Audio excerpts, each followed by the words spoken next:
Hello po! 4th day na and we are here at Vesta Communities Clubhouse of Meaning for our only setup and double celebration party for today. Ang celebrant nga for today ay Lola and Tita ng isa sa mga staff ni Ma'am George, our Thai at cater. 80th and 40th birthday celebration nga ito na pinagsabay na lang. Floral in nude motif naman ang theme. Kaming dalawa nga lang ang nag-setup ni Papa Nay since isa lang ang setup today and basic lang din. Nag-struggle lang kami mag-setup ng umpisa kasi sobrang hangin at open kasi itong clubhouse nila. Nagtutumbahan yung mga backdrop. Buti na lang at may mga toldong pakortina na pwedeng ibaba para di masyadong napasok yung hangin. Di nga lang masagadang ng baba kasi mainit ng sobra kasi makukulob na yung venue. Sa lakas ng hangin kahit may pabigat na sa likod ng backdrop tumutumba pa din. Kahit itali na nagagalawan pa din.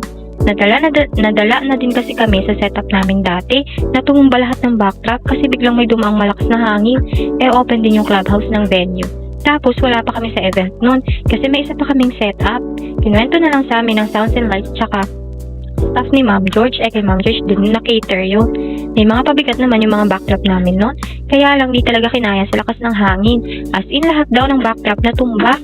Buti at tapos na yung event at nakapag-blow na ng candle sa cake yung celebrant kasi nadali pati yung cake, nakakahiya. Anyways, back to this setup. Secured na nga yung mga backdrop namin kasi buti at may mga tolda naman dito nga sa clubhouse. Yun nga lang ay mainit kasi walang hangin masyadong pumapasok. Wala pang electric fan. Kaya pawis na pawis din yung host habang nag-host siya.